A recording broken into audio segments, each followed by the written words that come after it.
I think the rows and the controversies and things will continue. We don't really know, to be honest, what the state of their marriage is and whether they're happy or they're unhappy. I mean, he doesn't look particularly happy, but then I don't think he has done for some time. My reason I say that is because I think that he's in a sort of alien world. You know, he was trained as a member of the royal family to be dutiful and do his bit, and he was very good at it. And he finds himself out in California, where to some extent he is something of an appendage. You know, we see him coming along at the end of the Netflix series, you know, to give credence to her cookery exploits and things like that. And you know, when we see images of like that, we don't really feel very comfortable for them. So in that to that degree, it's positive to see them happily going out together for an evening at a concert. That's all good, but I don't think I can read anything one way or the other into it, if I'm being absolutely honest with you. But as I say, I think the fact that two people go to a concert together doesn't really change anything from what we've been seeing recently. Um, on the other hand, if we now see them doing lots of things like that, then I think that would be very significant. So let's see what happens.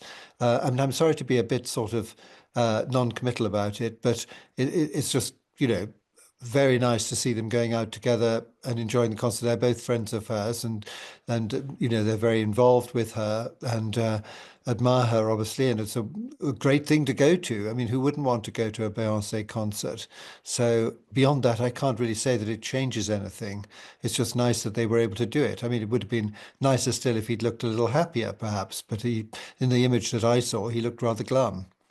The body language looks what I would rate as performative. It doesn't look as though they've just happened to adopt this pose. It doesn't look as though it's been spontaneous. It's not the sort of thing that you would perhaps do naturally.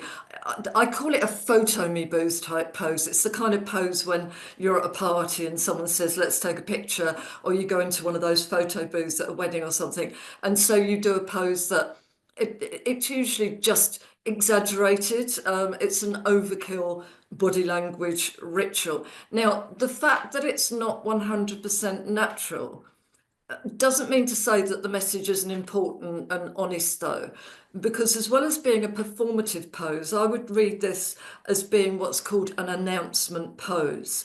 It's a bit like a written PR message to the press or to the public and to the fans, stating how their relationship is right now and possibly answering critics and all the rumours that they're working separately, don't see a lot of each other, etc., etc. It looks very driven by Meghan here, and I would read her body language in this pose as being almost 100% illustrative of her verbal message about herself and Harry. Meghan's gesture here, by doing it, she's put a slightly different spin on it as well, because if we look at her actual hand, the placement of the hand looks rather awkward.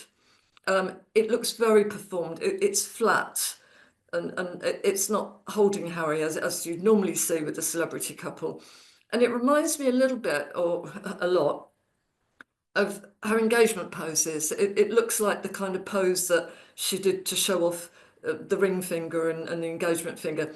So in a way, with that coy look and the hand placed on his chest to finger straight to display her fingers, it kind of again implies that I'm actually still in the same state of happy bliss that I was when we first got engaged. So it's taken her back to that stage, which again is very much the message from the interview in the podcast.